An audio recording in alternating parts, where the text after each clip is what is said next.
आज के प्रसंग में श्री राम लक्ष्मण जी को समझाते हुए कहते हैं, जो माया को नहीं जानता और अपने स्वरूप को नहीं जानता वह जीव है, और जो माया के प्रेरक है एवं जो अपने स्वरूप को जानने वाला है वह ब्रह्म है।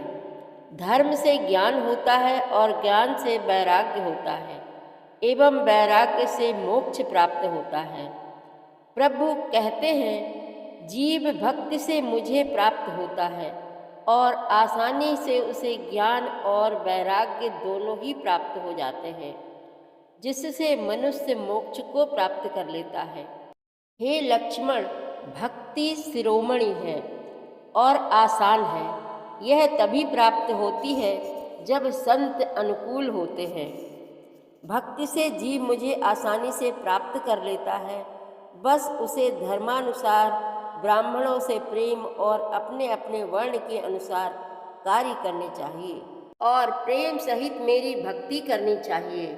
जो मेरी भक्ति करते समय पुलकित हो जाए, उसके नेत्रों में प्रेम का जल भर आए और जिसका संतों से बड़ा लगाव और प्रेम हो, वह मुझे अवश्य ही प्राप्त कर लेता है।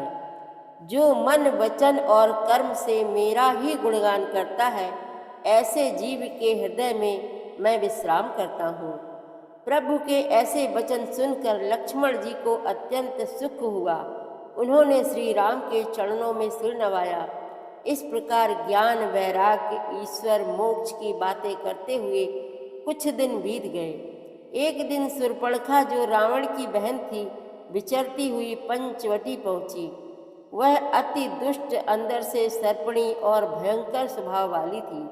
उसने वहां श्री राम और लक्ष्मण को देखा। उन्हें देखकर वह कामांध हो गई। तब उसने सुंदर रूप धारण किया और श्री राम के पास जा पहुंची और प्रभु से विवाह का प्रस्ताव रखा। प्रभु ने सीता जी की तरफ देखकर कहा, मेरा तो विवाह हो गया है। हाँ, मेरा छोटा भाई कुंवारा है। तो वह लक्ष्मण के पास पहुंची, उनसे भी विवाह का प्रस्ताव रखा। तो लक्ष्मण बोले, हे सुंदरी, श्री राम राजा है, वह जो चाहे कर सकते हैं। मैं तो उनका दास हूँ और पराधीन हूँ। तुम्हें यहाँ सुख नहीं मिलेगा, तुम श्री राम से ही कहो। उसने दोनों भाइयों के कई चक्कर लगाए। अंत में बहुत क्रोधित हो गई, अपना भयंकर रूप प्रकट किया और सीता जी की ओर झपटी। ऐसा देखकर लक्ष्मण जी ने उसके नाक कान काट दिए। तब वह विलाप करते हुए अपने भाई खरदूषण के पास पहुंची और अपना दुखड़ा कह सुनाया। बड़ा ही रोचक प्रसंग चल रहा है, आप मन लगाकर सुनिए। श्री रामचरितमानस पाठ को सुनने वाले सभी श्रोताओं का स्वागत है। राम राम जी। पाठ प्रारंभ करने के पहले बोलिए, सियावर रामचंद्र की जय, पवन सुत हनुमान की जय, श्री तुलसीदास जी महाराज की जय। माया से न आप कहूँ, जान कहिए सो जीव, बंध मोक्ष प्रद सर्व पर, माया प्रेरक शिव। जो माया को, ईश्वर को और अपने स्वरूप को नहीं जानता, उसे जीव कहना चाहिए। जो कर्मानुसार बंधन और मोक्ष देने वाला है, सबसे परे और माया का प्रेरक है, वह ईश्वर है। धर्म ते विरति जोग ते ज्ञाना, ज्ञान मोक्ष प्रद वेद बखाना, जाते वेगी द्रवौ में भाई, सोमम भगति भगत सुखदाई। धर्म के आचरण से, वैराग्य और योग से ज्ञान होता है तथा ज्ञान मोक्ष का देने वाला है, ऐसा वेदों ने वर्णन किया है। और हे भाई, जिससे मैं शीघ्र ही प्रसन्न होता हूँ, वह मेरी भक्ति है, जो भक्तों को सुख देने वाली है। सो सुतंत्र अवलंब नाना, तेहि आधीन ज्ञान विज्ञाना, भगति तात अनुपम सुख मूला, मिलई जो संत होई अनुकूला। अपेक्षा वह भक्ति स्वतंत्र है। उसको ज्ञान विज्ञान आदि किसी दूसरे साधन का सहारा अपेक्षा नहीं है। ज्ञान और विज्ञान तो उसके अधीन है। हे तात, भक्ति अनुपम एवं सुख की मूल है और वह तभी मिलती है जब संत अनुकूल प्रसन्न होते हैं। भगति की साधन कहूँ बखानी, सुगम पंथ मोहि पावहि प्राणी। प्रथम ही विप्र चरण अति प्रीति, निज निज कर्म निरत श्रुति रीति। अब मैं भक्ति के साधन विस्तार से कहता हूँ। यह सुगम मार्ग है जिससे जीव मुझको सहज ही पा जाते हैं। पहले तो ब्राह्मणों के चरणों में अत्यंत प्रीति हो और वेद की रीति के अनुसार अपने अपने वर्णाश्रम के कर्मों में लगा रहे। एहि कर फल पुनि विषय विरागा, तब मम धर्म उपज अनुरागा। श्रवणादि के नव भक्ति दृढ़ाही, मम लीला रति अति मन माही। इसका फल फिर विषयों से वैराग्य होगा। तब वैराग्य होने पर मेरे धर्म भागवत धर्म में प्रेम उत्पन्न होगा। तब श्रवण आदि 9 प्रकार की भक्तियां दृढ़ होंगी और मन में मेरी लीलाओं के प्रति अत्यंत प्रेम होगा। संत चरण पंकज अति प्रेमा, मन क्रम वचन भजन दृढ़ नेमा। गुरु पितु मातु बंधु पति देवा, सब मोहि कहा जान दृढ़ सेवा। जिसका संतों के चरण कमलों में अत्यंत प्रेम हो, मन वचन और कर्म से भजन का दृढ़ नियम हो और जो मुझको ही गुरु पिता माता भाई पति देवता सब कुछ जाने और सेवा में दृढ़ हो। मम गुण गावत पुलक शरीरा, गद गद गिरा नयन बह नीरा। काम आदि मद दंभ न जाके, तात निरंतर बस मैं ताके। मेरा गुण गाते समय जिसका शरीर पुलकित हो जाए, वाणी गदगद हो जाए और नेत्रों से प्रेमाश्रुओं का जल बहने लगे और काम मद और दंभ आदि जिसमें ना हो, हे भाई मैं सदा उसके बस में रहता हूँ। वचन कर्म मन मोरी गति, भजन करहि निह काम। तिनके हृदय कमल महु, करऊं सदा विश्राम। जिनको कर्म वचन और मन से मेरी ही गति है और जो निष्काम भाव से मेरा भजन करते हैं, उनके हृदय कमल में मैं सदा विश्राम किया करता हूँ। भगति जोग सुन अति सुख पावा, लक्ष्मण प्रभु चरणनि सिरुनावा।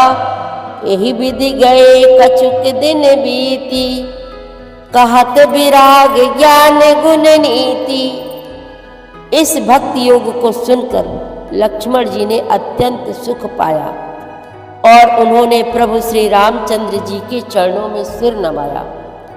इस प्रकार वैराग्य ज्ञान गुण और नीति कहते हुए कुछ दिन बीत गए। सूप नखा रावण कह बहिनी, दुष्ट हृदय दारुण जस आहनी। पंचवटी सो गई एक बारा, देखी बिकल भई जुगल कुमारा। शूर्पणखा नामक रावण की एक बहन थी जो नागिन के समान भयानक और दुष्ट हृदय की थी।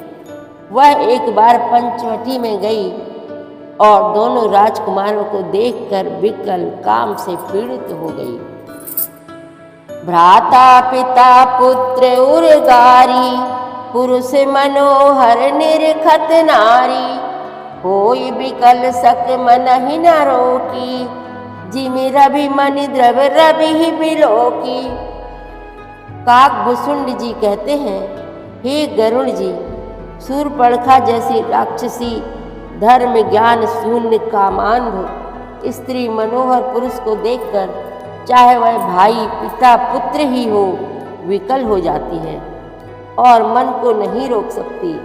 जैसे सूर्यकांत मणि सूर्य को देखकर द्रवित हो जाती है, ज्वाला से पिघल जाती है। रुचिर रूप धरि प्रभु पहि जाई, बोली बचन बहुत मुस्काई। तुम सम पुरुष नमो सम नारी, यह संजोग विधि रचा विचारी। वह सुंदर रूप धरकर प्रभु के पास जाकर और बहुत मुस्कुराकर वचन बोली, ना तो तुम्हारे समान कोई पुरुष है और ना मेरे समान स्त्री। विधाता ने यह संयोग जोड़ा बहुत विचार कर रचा है। मम अनुरूप पुरुष जग माही, देखियो खोज लोक तिहु नाही। ताते अब लगी रही कुमारी, मनुमाना कछु तुम्हि निहारी। मेरे योग्य पुरुष वर जगत भर में नहीं है। मैंने तीनों लोगों को खोज देखा, इसी से मैं अब तक कुमारी अविवाहित रही। अब तुमको देखकर कुछ मन माना चित्त ठहरा है। सीतहि चितहि कही प्रभु बाता, आई कुआर मोर लघु भ्राता। गई लक्ष्मण रिपु भगिनी जानी, प्रभु बिलो की बोले मृदु बानी। सीता जी की ओर देखकर प्रभु श्री रामचंद्र जी ने यह बात कही कि मेरा छोटा भाई कुमार है। तब वह लक्ष्मण जी के पास गई। लक्ष्मण जी उसे शत्रु की बहन समझकर और प्रभु की ओर देखकर कोमल वाणी से बोले, सुंदरी सुनु मैं उनकर दासा, पराधीन नहीं तोर सुपासा।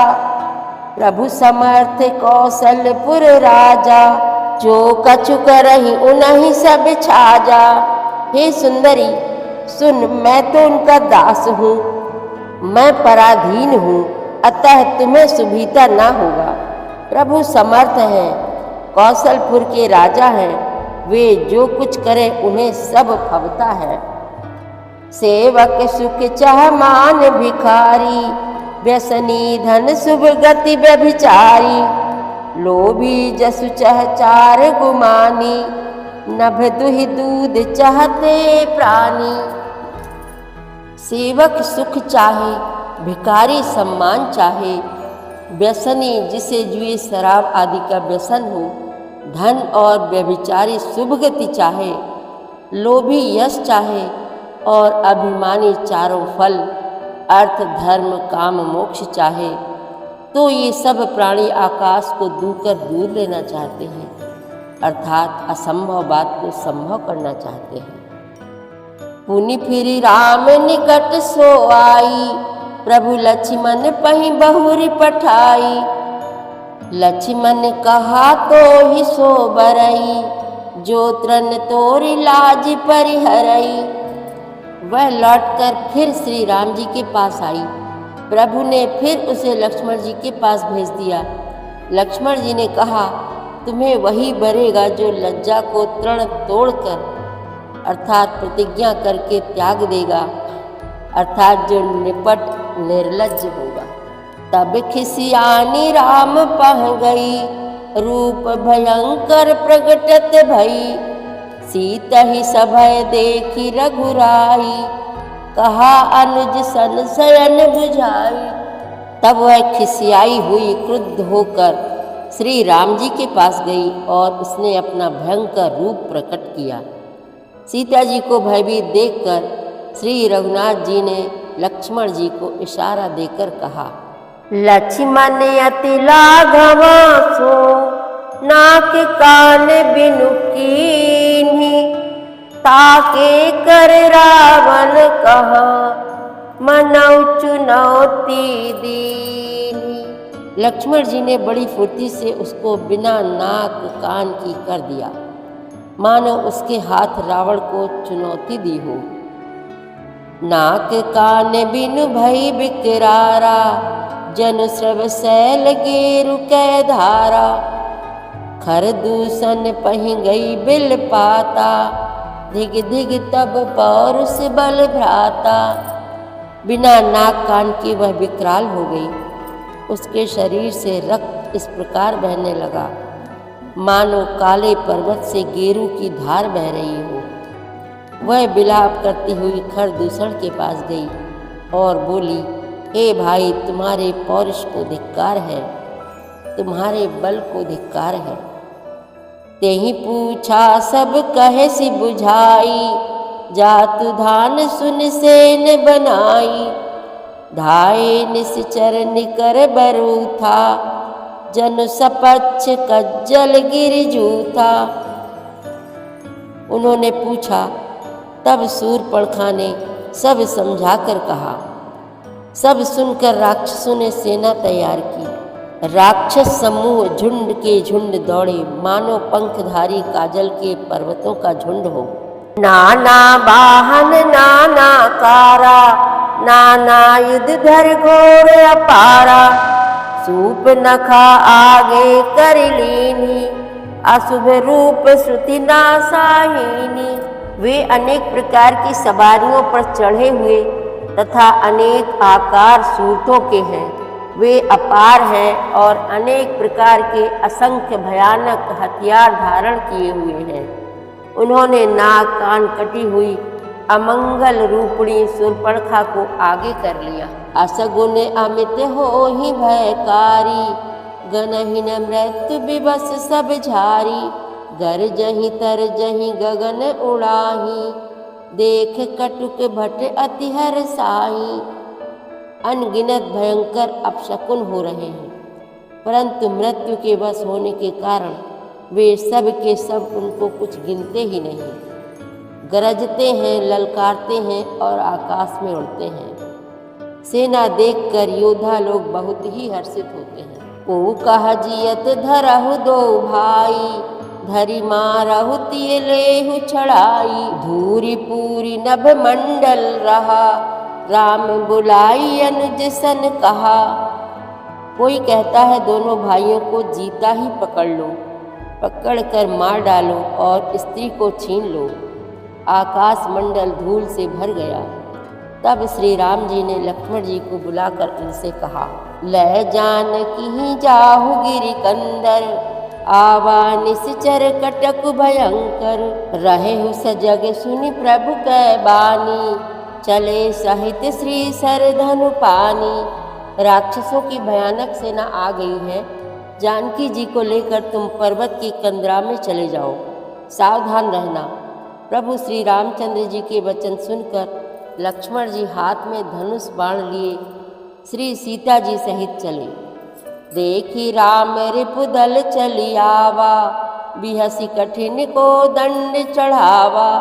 शत्रुओं की सेना समीप चली आई है, यह देखकर श्री राम जी ने हंसकर कठिन धनुष को चढ़ाया। को दंड कठिन चढ़ाई, सिर जट जूट बांधत सोह क्यों। मरकत सयल पर लरत दामिनी, कोटि सो जुग भुजग ज्यों। कटि कसिनि संग विशाल भुज गही, चाप बिसिख सुधारी कै। चितवत मनहु मृगराज प्रभु, गजराज घटा निहारी कै। कठिन धनुष चढ़ाकर सिर पर जटा का जूट बांधते हुए प्रभु कैसे शोभित हो रहे हैं, जैसे मरकत मणि पन्ने के पर्वत पर करोड़ों बिजलियों से दो सांप लड़ रहे हों। कमर में तरकस कसकर, विशाल भुजाओं में धनुष लेकर और बाण सुधार कर प्रभु श्री रामचंद्र जी राक्षसों की ओर देख रहे हैं। मानो मतवाले हाथियों के समूह को आता देखकर सिंह उनकी ओर ताक रहा हो। आई गए बग मेल, धरहु धरहु धावट सुभट।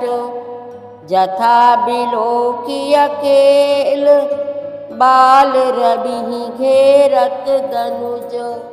सियावर रामचंद्र की जय, पवन सुत हनुमान की जय। श्री तुलसीदास जी महाराज की जय।